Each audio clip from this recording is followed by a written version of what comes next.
نو رب ذوالجلال د رسول الله علیه الصلاۃ والسلام مبارک را لېږل دا عظیم احسان دی، ځکه خدای تعالی په بندگان نور هم ډېر احسانونه کړي دي خو هغه خدای تعالی یاد نه کړه. خو د پیغمبر علیه الصلاۃ والسلام را لېږلي خصوصیات کړه چې ګدام پورې په مؤمنانو یې غټ احسان کړی دی چې دوی له دا پیغمبر علیه السلام ورکړی دی. بیا الله تعالی مخکې فرمایي من انفسهم، دا رسول الله علیه الصلاۃ والسلام چې مؤمنانو ته لېږلی دی نو دا د مؤمنانو د نفسونو نه دی. څه معنا ده؟ دا هم څنګه چې مؤمنان انسانان دي نو دا رسول الله علیه الصلاۃ والسلام هم انسان دی. دا فرشتہ او یا پیره نه دی، نه خدای دی نه د خدای زوی دی، بلکې دوی په شانتي انسان دی. او دویمه معنا د من انفسهم، امام فخر الدین رازی رحمت الله تعالی علیه په خپل تفسیری کبیر کې ذکر کړی دا، فرمایي چې دا من انفسهم کسو کوای نو هم ټیک دی او د قمانه رازی کوم چې ما ذکر کړه، هو کسو کې من انفسهم کوای نو دا هم په بعضی قراتونو کې ثابت دی او د هم جایز دی. نو به معنا څه شولا؟ نو به معنا دا شو چې رب ذوالجلال په مؤمنانو باندې احسان کړی چې دوی ته رسول لېږلی دی، خدا رسول په دوی کې چې کم بهترین خلکو په هغه بهترینو خلکو کې ور لېږلی دی. الله تعالی فرمایي دا رسول الله علیه الصلاۃ والسلام مبارک په دی مؤمنانو ته زما آیاتونه تلاوت کوي، احکامات به کې وته بیانوي، ويزکیهم او دوی به د ګناهونو نه پاکوي، د ګناهونو نه د فاحشه کارونو نه به دوی د رسول الله علیه الصلاۃ والسلام منع کوي، ويعلمهم الكتاب او دا رسول الله صلوات و سلام مبارک بدی خلقو ته علم د کتاب خای د احکام د هغه والحکمت او حکمت. علماء کرام د علم او د حکمت بعض علما داسې دي چې دی وايي علم او حکمت یو سیز دی، دا مرادف دي، او کم چې راسخین په علم دي نو هغه د دې دوانو په منځ کې فرق بیانوي. وایي چې علم هغه پوهې ته ویل کېږي چې انسان ته حاصل شي خو د هغې تعلق د یو عمل سره نه، او حکمت هغه علم ته ویل کېږي چې کم مصحوب بالعمل وي، صاحب وي او مرګره وي د یو عمل سره.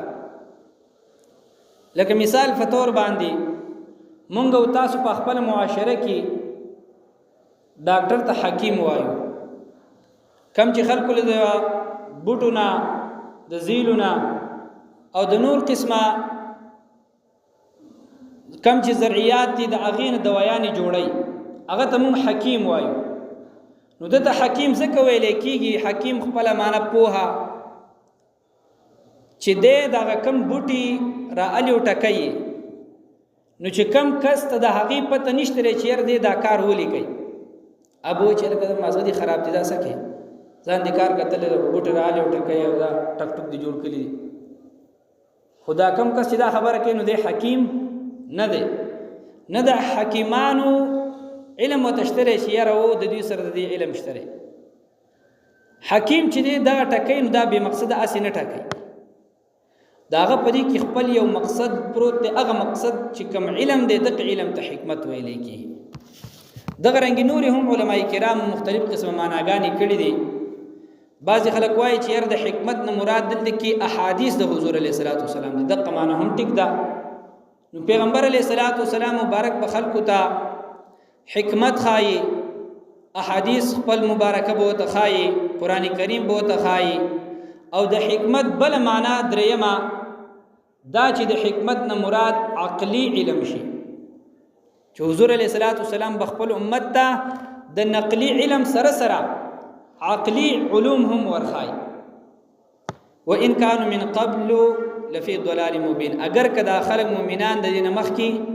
په گمراهی ښکار کیو. او چې کله رسول الله علیه الصلاۃ والسلام مبارک راغی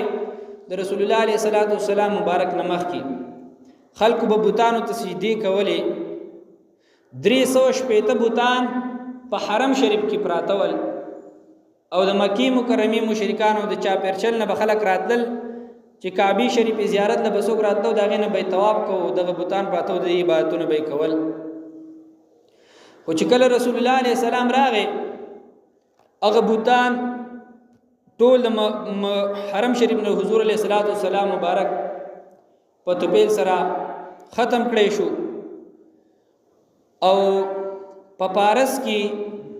آتش پرستو هغه خلک چې کوم د اور عبادت کوي نو هغه به اور بل کړي وو هغه اور به مړ کېدو ته نه پرې خودو او د زرو کالو نه د اور بل ودا چې ته مړ شوی نو خو چې په کوم ورځ پیغمبر علیه الصلاۃ والسلام مبارک پیدا شو د پارس هغه اور مړ شولو او چې څومره بادشاهانو د کوپارو د هغه بادشاهانو چې کم خپل تختونه د بادشاهي چې دی به د بادشاهي په تخت باندې کېناستل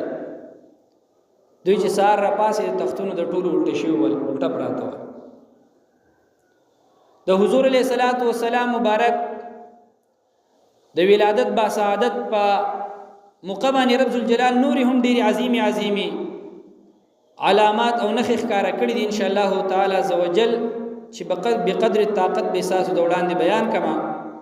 خوارز مینا کو چې رسول الله علیه السلام نو راغلی مخکې جهالت او کفر او خلق بخپلی لوریانی سکه بی لوریانی بچیانی چې پاغي باندې د خلق زلونه راټولیږي که انسان ته په دنیا کې ډیر یو تکلیف وی مصیبت وی او چې د خپل بچو خاطر راشي او وسره په وړي کې زبان باندې وړي خبري وکي هغه مونږ د پلان نه ټول هیر شي کله ثابت ورځ کار په پټي کې وکي ستړی خو چې راشي په کور کې وسره بچي په وړي کې زبان باندې د ناس خبري وکي دغه غټول ستړی هیر شي او خپل بچو سره خوشاله شي نو دومره جهالت انتها کړي و چې دغه بچي په پلار په خپل باندې په خپل لاس ژوندۍ دفن کول دومره د خلکو زلونه سخت شوی ول او چې حضور علیه الصلاۃ والسلام مبارک کله تشریف اوري وکړه نو هغه جهالت هم ختم شو یو صحابي دی داغه واقعه تر یاد شو هغه ته بیانو حضرت صعصع بن ناجیه رضی الله تعالی عنہ د مبارک یو پیر راغی او حضور علیه الصلاۃ والسلام مبارک تارس کړي اې د الله تعالی حبیبا چې یو انسان په حالت د کوپر کې نیک اعمال کوي نو ته د دې څخه پیدا میلاویدل شي وی زکه چې زکل کافر وما زمانه دو خان رکشیو اوخي ورکی شو وی اوخي زو په خپل اوخو پسې ګرځیدم غیر چاپیر علاقه می ولټه ولا پدې کې زه یو زه تورالم یو دو کمرې وی هغه کمرې چې زورالم نو په یو کمره کې یو سپینګره بابا ناسو داغه سره زو میلاو شو ما وته وی چې زمانه دو خان ورکی شوی تا خو نه دي هغه وی چې خان دي خو راغلی وی عمر نیولې زما سره دي او دا خان دي بوزي نو دا صعصع بن ناجیر نو هو فرمای چې زلا د دې سړی سره په خبرو اترو کې ما چې پدې کې د دې دویمه کمرې نه د زنانه आवाजونه شروع شو د خپل خاوند ته आवाजونه کول چې زما اولاد وشو دوه تر دې زنوي کا الکی جو خو کا نینو چې به وجنو کجنې نو چې به وجنو ختموي دا به دوی د ځان لپاره یو شرم ګڼلو چې خالق زما لور به ودا با سباله بلته واده کیږي ودا جاهلانه سوجونو غلط فکرونه عقیده د خلکو جوړی شوی دا صعصع بن ناجیه دی وی چې ارزو ډیر خپه شوم په ماشومې باندې ویا زنانه وته چې دا خو ماشومه ده دا وته وی چې بس تیارې ولا کو چې ختموي ولکه د پنکو به ژوندۍ دی صعصع بن ناجیه وته وی صاحب کدي خوخه نو زماده دو اوخانی دا قیمتي اوخانی دي دا دوانه اوخانی استاشولي او دا ماشومه مال را نو هغه ته بیا وی ښا بیا برته خلک وای چې ير د خپل لوريان خرڅولي ویزي د باندې در خرڅول وی هغه ته وی نه وی زه ته دا نه ویم چې په ما د خپل لور را خرڅ کا بلکې زه دا ویم چې د دې صاحب ما باندې را خرڅ چې دا ژوندۍ پاتې شي په دې اعتبار سره ته ویم نه په دې اعتبار سره چې یاره تو خپل خور لور یا خرڅې بیا وتا غوي چې صحیح ده ټیک ده دو براله داو خاني راکې یو بو سره بل دریم راکې هغه وته وی ټیک ده هغه دو خاني ولا ورکړي او یو چې دا پکم اوخ پسې دې ګرځیدلو نو هغه تل شو بو سره دغه اوخ عمره کې دریم کسي او سره کو دویم کسو اما شوم هم دل ورکړه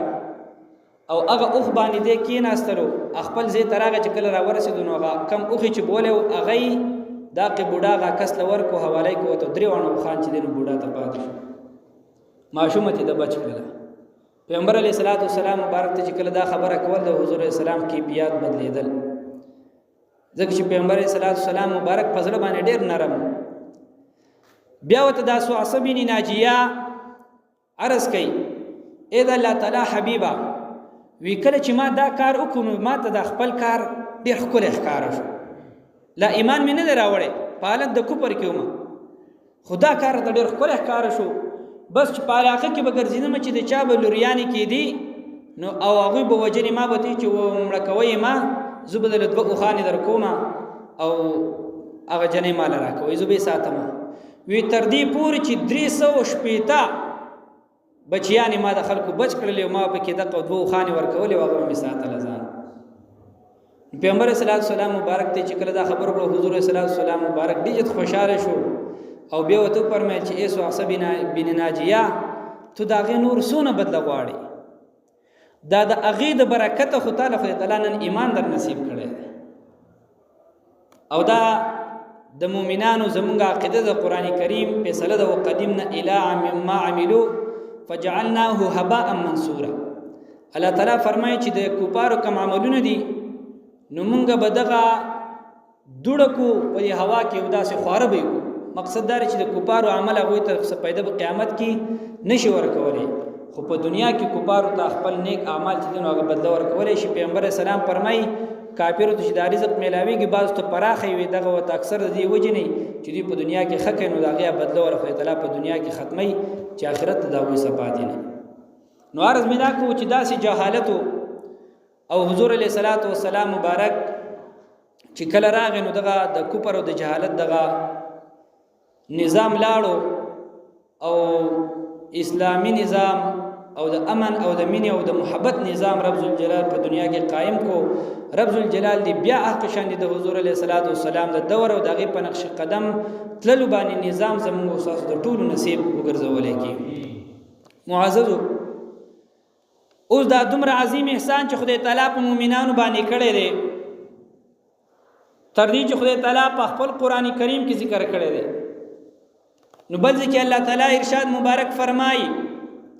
لئن شکرتم لازیدنکم ولئن کفرتم ان عذابی لشدید کچرت تاسو زما د نعمتونو د احسانونو شکر ادا کړئ نو زبب تاسو باندې نورم احسانونه وکما خو که تاسو زما د نعمتونو د احسانونو شکریا ادا نه کړو ناشکریا وکړه نو رب جلال فرمای زما عذاب ورې بیا ډیر سخت او ځانو ته تیار کړي الله تعالی دې موږ د عذاب نه وساتلی کی نو د دې آیات مبارک نو خدا معلومیږي چې میلاد النبی مناوال سدي او په الله تعالی په نعمت باندې خوشحالي کول سدي واجب او لازم دي او مونږ سوایو په محافلو کې چې نه میلاد النبی فرض نه لري واجب نه لري بلکې دا مستحب عمل لري کڅوګ میلاد النبی کین نو خبر الله بوله ثواب ورکي کڅوګ محفل جوړ نه کین نو خدای تعالی ولا عذاب نه ورکي او قرآن کې الله تعالی فرمایي چې شکر وباسي نو زبر نور نعمتون درکم کو شکر نو باسي نو عذاب درکوم نو دا خو زمونږ د خبرې مخالف راځي نو نه مخالف نه ده مونږ محفل میلاد یادو چې محفل میلاد جوړول دا مستحب دي نور د نبی له سلام په ولادت چې څوک خپوي دا سړی د ایمان خاوند نه دی فرض او واجب لا رسته خبره دې سره مؤمن نه دی چې کم سړی د نبی له سلام په ولادت باندې خپي او هغه خپسو کو صرف شیطان او ابلیس نو عرض میدا کو چې د نبی له سلام پر تک باندې دنیا ته په دین اسلام باندې خوشحالي په زړه کې دا فرض او واجب د په هر مؤمن باندې چې دغه شکر ادا کړي د خدای تعالی. او پیغمبر علیہ السلام به فرمایل من لم یشکر الناس لم یشکر الله. څوک چې د مخلوق شکر ادا نه کړي نو د خدای تعالی هم شکر ادا نکو. مونږ به د خدای تعالی هم شکر ادا کوو، خدای سره سره د پیغمبر علیہ السلام به هم شکر ادا کوو. په موږ او تاسو باندې پیغمبر علیہ السلام هم ډیر زیات احسانات دي.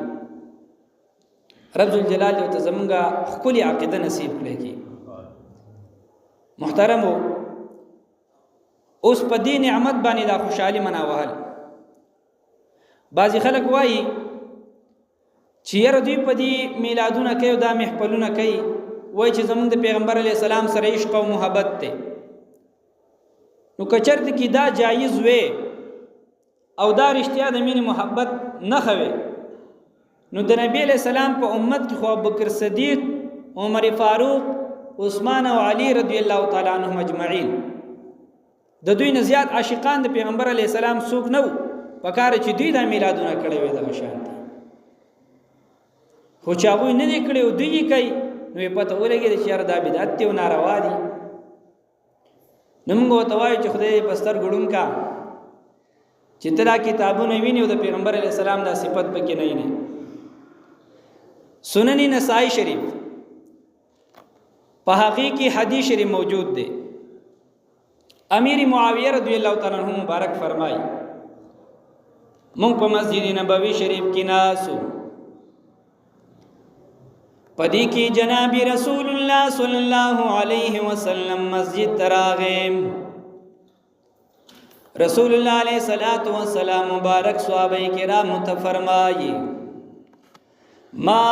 اجلسکم قالوا جلسنا نذكر الله ونحمده على ما هدانا لدينه ومن علينا بك. پیغمبر علیہ السلام ته فرمایي اے صحابه کرامو په دې جمعات کې د صد پار راجم شوی صد پار ناسی. هغه صحابه کرامو ته عرض کړي اے د الله تعالی حبیبا مونږ د دې د پار راجم شوی چې د رب ذل جلال حمدونه او ثناګانی بیان کو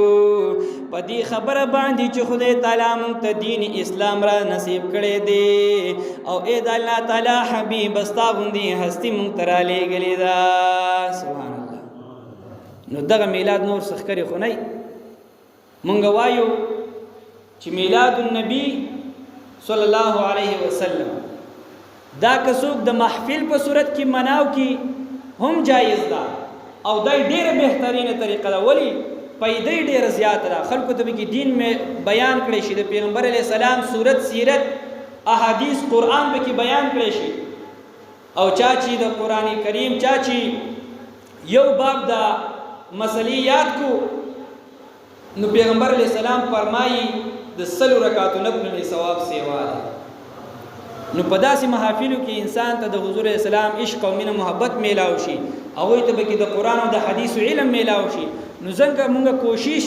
ډیر زیات محافلو ته کوو چې په میلاد النبی صلی الله علیه وسلم کې محافل جوړ کړي شي. او نور کڅوک د میلاد النبی صلی الله علیه وسلم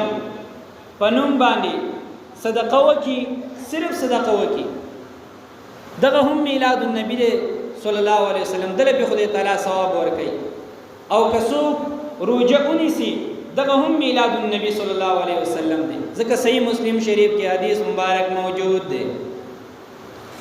جناب رسول الله صلی الله علیه وسلم مبارک بعد هر پیر پورز باندې روزنی ولا در رسول الله علیه الصلاۃ والسلام مبارک نه تپوس کی اے الله تعالی حبیبا قربان تاسو د هر پیر پورز باندې دا روزه د صد پارنه سي. جناب رسول الله صلی الله علیه وسلم ارشاد فرمایي فيه ولدت وفيه انزل علی پری پیر پورز باندې زما پیدایش مبارک شوی دی او پدې ورځ په ما باندې وحی نازل شوی دا. نو زه د هغه شکرې په بدله کې پدې ورځ باندې روزه نیسم. نو پیغمبر علیہ السلام خپل میلاد النبی صلی الله علیه وسلم په خپل باندې مناو کړی او دغه رنګي صحابه کرامو علامه ابن حجر عسقلانی علامه ابن حجر مکی رحمه الله هغه یو کتاب لیکلی دی په میلاد النبی صلی الله علیه وسلم باندې پاغي کې د ابوبکر صدیق رضی الله تعالی عنہ قول مبارک ذکر کړی دی حضرت ابوبکر صدیق رضی الله تعالی عنہ مبارک ارشاد فرمائے من انفق درهما على قراءة مولد النبي صلى الله عليه وآله وسلم كان رفيقي في الجنة چاچوی د نبی علیہ السلام په میلاد النبی باندې یو روپۍ خرچ وکړو نو ابوبکر صدیق فرمایي دې به زما سره په جنت کې مرګري وي سبحان الله موږ توای ظالمانو په سترګو یا خدای وړاندې کې چې د پیغمبر اسلام د صفاتونو کمالات پکې نه قرآن کریم تلاوت چې کوي د عائشہ صدیقہ نه ته پوښتنه شو د پیغمبر اسلام اخلاق څه دي پیغمبر عائشہ صدیقہ نه ته فرمایي دا قرآن کریم د پیغمبر اسلام اخلاق دي مقصد دا چې د پیغمبر علیه السلام کوم حالات د ژوندۍ دي دغه ټول په دې قرآن کریم کې ذکر دي نو اساس چې قرآن کریم د ټول باندې نبی علیہ السلام د اول نواله الف نواله ته پورې عمل کړی دی دغه ټول د حضور اسلام ژوندۍ ده موږ هو چې قرآن کریم کولا کو هر آیات کې راته د حضور علیه السلام شان ښکاري الحمدلله ټول سبحان الله او دغه ظالمان بدبختان ځان ستړي کې قرآن کریم کې آیاتونه ګوري چې رقم دي کې د پیغمبر علیه السلام په شان کې نو کو سګوري چې خلکو ته یې وخایو او دغه طریقه د حضور علیه السلام په ژوند مبارک کې د منافقانو د پیغمبر علیه السلام مبارک یو ځل اوخه مبارک ورکه شوله خبره د اعتراض او د عقیدې پورې کومه اوخه مبارک ورکه شوله نو په محفل کې دو قسم خلق ناسو یو دا خوارج خلق ناسو کم چې د نبی علیہ السلام د تعظیم او د میلادونو منکر دي دوی پلاران نکونه بکی ناسو او یو پکې الحمدلله زمون روحاني پلاران او نکونه ناسو نو حضور علیہ السلام مبارک په اوخه پسې صحابه کرام ګرځي صحابه کرام زما اوخه مبارک ورکه شوی دا اولاد چې زما اوخه وګورئ دلړلې صحابه کرام څوک په خي طرف دي څوک په ګس طرف دي څوک مخې ته څوک یو خبر خوا اوه مبارک ګوري مجلس کې منافقان ناسو یو کسو دا غنم زید دا غزید منافق تپوسو کو اين يذهب هذا الرجال داخله کم خو روان دي یو خبر خو دي څه د پارزي نو صحابه کرام ته وی چې د پیغمبر علی السلام اوه مبارک ورکه شوی د داغیله پیدا کول د پاره ګرځي هغه ګوري نو دې جو هاندلې ښا فدا څنګه پیغمبر دې نعوذ بالله استغفر الله وی خدای تعالی وته وایي کړه وی دې خوای چې مال خدای تعالی د جنت او د دوزخ علم را کړی او خپل اوخه ورکه شي د داغه پته ورته نشته دا اعتراض چا وکړو منافقان وکړو نن سباهم د دغه منافقانو چې روحاني اولاد دي جسمانی او روحاني نو هغه هم دا خبره کوي پیغمبر علی السلام ته د دیوال نشاته پته نه لګیدله او زمون خلک چې واوري نو پکاردار چې د دوی زمون د مخې څوک دا خبرو کې چې پیغمبر علی السلام ته د دیوال نشاته پته نه لګیدله جواب یې سره چې د مخ نه ولا خصمه ګرمه سپېړه وتم دي چې خاطر زما د پیغمبر علی السلام په شان کې خبره کوي خو خدای تعالی دې زمون مضبوط ایمانونه نصیب کړي که زمون ایمانونه د صحابه په شان دي مضبوط وي د دغه منافقانو نه خي والحمدلله خو که د صحابه په شان مضبوط وي نو مجال نو چې د کسانو زموږ مخې دا خبره کړې وي بیا دوی دا خبره نشو کولای خو هغوی په موږ زړه ورشوي دي ځکه دا خبرې کوي او زموږ خلک څه وایي موږ کمزوري یو او دا غره هغوی زورور دي او فساد دي جوړېږي د پیغمبر علیه السلام مبارک په نوم غیرت فساد نه دی دغه عین ایمان دی دغه جهاد دی دغه هغه کردار دی چې خدای تعالی ستایلی دی دغه هغه کردار چې جناب رسول الله علیه السلام ستایلی دی دغه هغه کردار چې د آدم علیه السلام نه ولا تر آخري جنتی پورې د آخري مؤمنه پورې ټول مؤمنانو ستایلی دی چې څوک د پیغمبر علیه السلام په نوم باندې غیرت کوي دې ته فساد دا بې غیرت خلک وایي خدای تعالی دې موږ د بې غیرتۍ نه وساتلی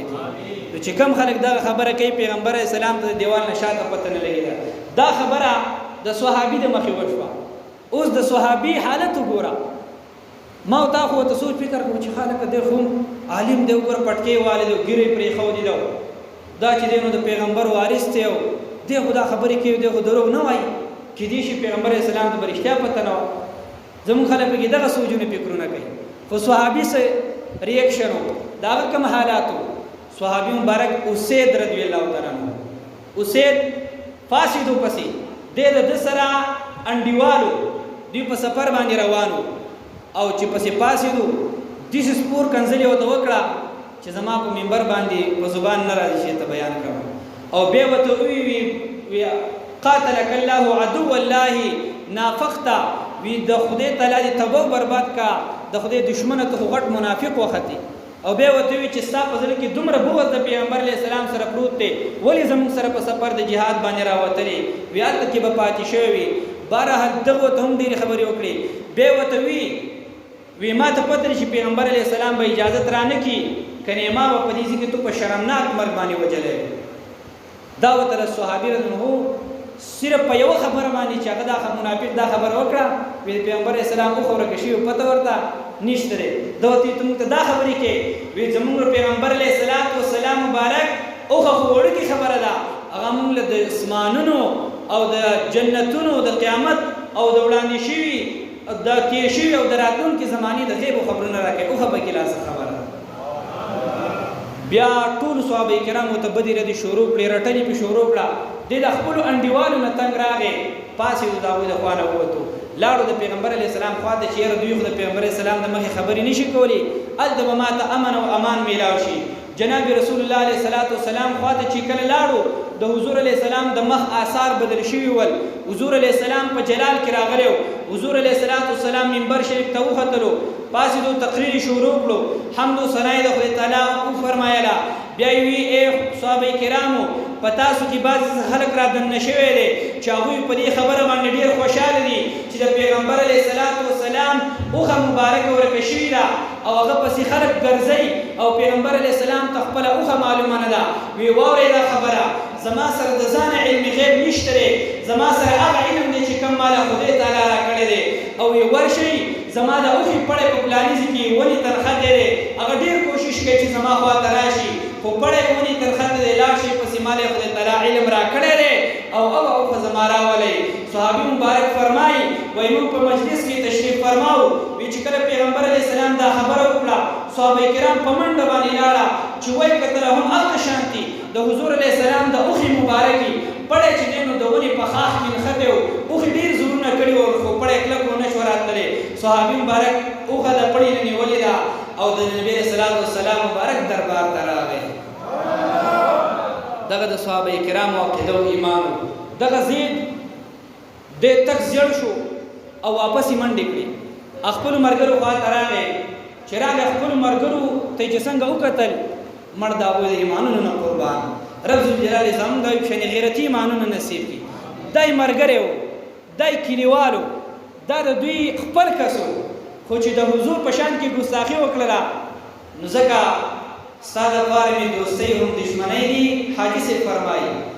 یا رسول الله صلی الله علیه وسلم ستا دپاره مې دوستۍ هم دشمنۍ دي یار مې ته بل یار نه لرم بېتا دغه ایمان د صحابه کرامو دا زموږ د اسلافو ایمان و چې کله دا زید راغی خپل سامانونو ته یې وکتل هغوی به له سامانونو ټول کچرې ته ګیر کړي وه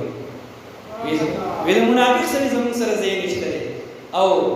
ستا به موږ دوستي هله قبوله کړو چې ته زموږ د رسول الله علیه السلام عزت او شان او مقام وپېژنې او دی د ځان خوا ته نه پرېښودو دی ورته وي چې قدم به هم زموږ خوا ته نه رالي منتونه یې ورته کول چې صرف یو خبره درته کومه مه مې پرېږدې د ځان خوا ته خو یو خبره مې واورئ صحابه کرام اسید بن حضیر رضی الله عنه ورته مې وی څه خبره ده وایه ده ورته وی تاسو کې چا پیغمبر علیه السلام ته حل ویلی دی چې زید داسې خبره کړې چې د پیغمبر علیه السلام وخوره شی پته ورته نشته دی هغوی وی زموږ دې په الله قسم یې که موږ د خپل ځای نه د پیغمبر علیه السلام خوا ته تللي یو وی دا وله خدای تعالی دغه علم ورکړی دی دا عقیده د صحابه کرامو وه چې د پیغمبر علیه السلام د شان متعلق هغوی دغه عقیده وه چې خدای تعالی پیغمبر علیه السلام نه د جنتونو د دوزخونو د ځمکې او د اسمانونو د غیبو خبرونه ورکړي ول او د منافقانو سره دغه رویه وه چې دا پیغمبر علیه السلام وخورګه شوې ده او پته ورته نشته دی او نن سبا دغه خلک ګوره ډېر زیات په دې خپله عقیده کې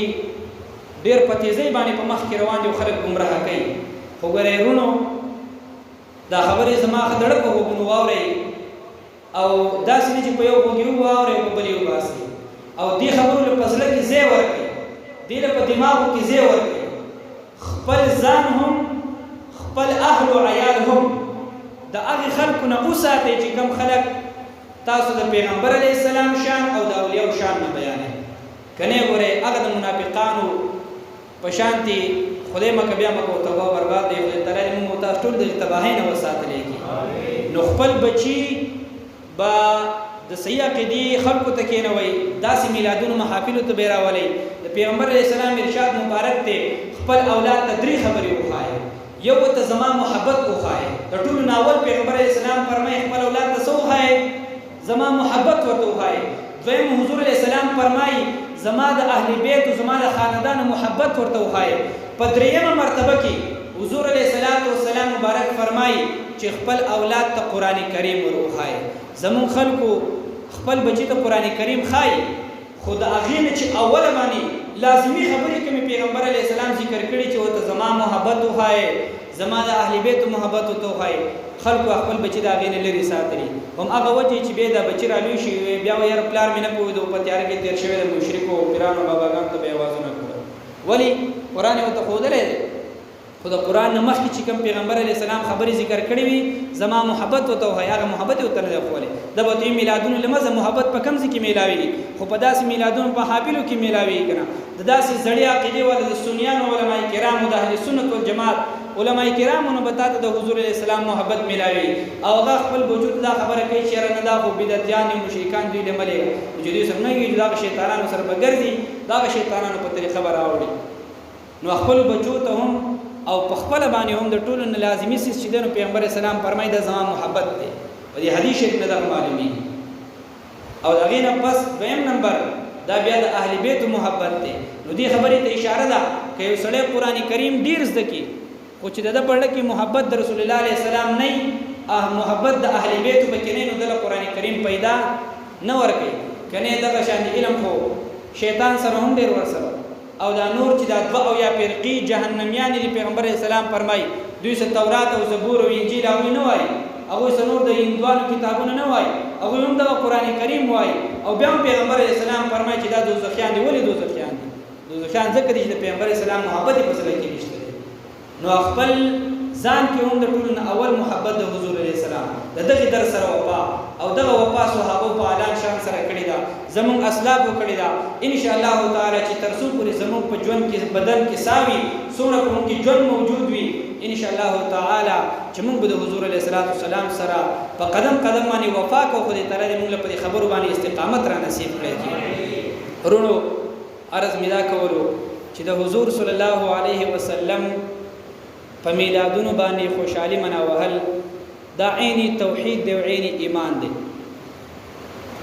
مونږ چې میلاد النبی مناوو، د میلاد معنی څه ده؟ د پیغمبر علیه السلام پیدایش. او خلک دا نور خلک ورته شرک وایي. و بدبختانو میلاد چې مونږ بیانو نو په دې کې مونږ د خدای تعالی توحید او یووالی بیانو. دوی مونږ ته وایي چې تاسو پیغمبر علیه السلام لا دونه مرتبه ورکوي چې د خدای تعالی سره یو شانتي کوي. دا خبرې کوي که نه کوي؟ مونږ ته د دې وجې نه مشرکان وایي. او چې بیا مونږ کله میلاد کوو نو په هغې کې راته هم وایي مشرکان یو. دا دومره د عقل نه خلاص خلک. د پیغمبر اسلام حدیث دی خوارج به قمقلانې، او دا حدیث شریف په موجم صغیر کې موجود دی. پیغمبر اسلام فرمایي خوارج به قمقلانې، خو زمونږ عوام خلک د هغوی نه زیات قمقلان دي. چې هغه ورته څه وایي چې په هغوی پسې ورپسې د ها سره ها میلاوئ، ها سره به ها نه میلاوئ. خدای عقل درکړی دی، خدای شعور درکړی دی، د دې نه بلکې کار اخلي. مشران خلک چې په کومه طریقه تېر شوي د هغه په طریقه باندې بسي. خبره مې دې پورې کوله چې مونږ میلاد النبي بناوهو نو دې ته وایي دا دوی شرک کوي. وی بدبخته میلاد پیدایش ته وایي، او پیدایش چې وي نو دا د مخلوق وي، دا د خالق نه وي. خدای تعالی نه دی پیدا شوی، خدای تعالی په خپله باندې د موجود وو، موجود دی او موجود به وي. په خدای تعالی باندې پیدایش نه دی راغلی. مونږ چې د پیغمبر علیه السلام پیدایش مناوهو دې خبرې ته اشاره کوو چې پیغمبر علیه السلام خو د خدای تعالی سره شریک نه دی،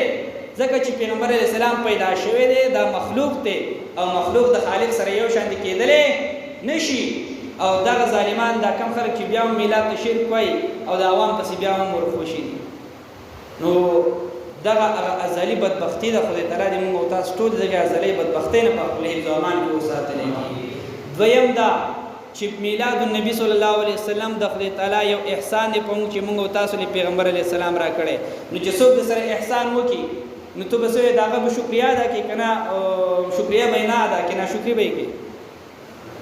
شکریا به یې ادا کړي. نو په موږ خدای تعالی احسان کړی دی. د صحابه مبارکو حدیث مې ورته وي چې هغوی هم په دې باندې شکریا ادا کړې ده او محفل حمد و ثنا یې پکې بیان کړې ده او دغه محفل هغوی کړی دی. البته په دې طریقه باندې به نه وه ځکه چې په هغه طریقه کې د نبي علیه السلام په زمانه کې ډېر کارونه داسې وو چې هغه به دین ګڼلی کېدلو، خو په دې طریقه نه و لکه څنګه چې اوس په دې طریقه دي. مثال په طور باندې دا قرآن کریم چې ما او تا راواخلو او د الحمد نه شروع کړو او نازه پر تلاوت پکې کوو، دا په دې طریقه باندې د نبی علیه السلام په زمانه کې موجود نه و. دا بیا وروسته د عثمان غني رضی په زمانه کې لیکلی شوی دی. نو آیا دا صحابه کرام دغه ټول بدعتیانو دغه خو بیا هم ناروا شو که ته دې ته ناروا وایي، خو په هغه وخت کې هم قرآن کریم موجود و خو په دې حالت باندې و چېرته کې بعضې آیاتونه د کجورو په پاڼو باندې لیکلی شوي، بعضو په ګټو باندې لیکلی شوي، بعضې په تختو باندې لیکلی شوي. لږ لږ قرآن کریم چاته به ټول داسې بعضو کسانو ته یاد هغه لږ لږ د پاڼو باندې چا په اډوکو باندې دغه قرآن کریم لیکلی و، دی بیا راجمع کړو په دې حالت کې موږ ته میلاو کړی شو. دغه شانې ډېر کارونه دي چې د پیغمبر اسلام په زمانه کې نه و او دا خلک په خپله باندې هم کوي. هېڅ چا هم دا ونه وي چې هلکه زه په دې قرآن کریم کې تلاوت نه کوم. ولې؟ ځکه چې دا د پیغمبر اسلام په زمانه کې داسې نه و. ولې د قرآن کریم تلاوت دا ثواب کار دی که ګناه کار دی؟ د ثواب کار دی. دې ته خو ته هم د ثواب کار وی. نو چې کوم کار پوره ثواب کار وی هغه د پیغمبر اسلام په زمانه کې نه و. په دې حالت باندې په دې ترتیب کې قرآن کریم نه ولې ورته بیا ته جایز وایي؟ خو پته ولګي چې چله پکې شته او بغض او دشمني د پیغمبر علیه السلام سره چې ذکر د پیغمبر علیه السلام راشي بیا ورته ناجایز وایي. رب ذوالجلال زموږ او ستاسو ټول د پیغمبر علیه السلام محبت نصیب نه کړي. نعرې تکبیر، نعرې رسالت، نعرې رسالت. جشن عید میلاد النبی غوث الزمان جناب خان دا سرکار مبارک سے شوق محبت سره ټول درود شریف وکړئ.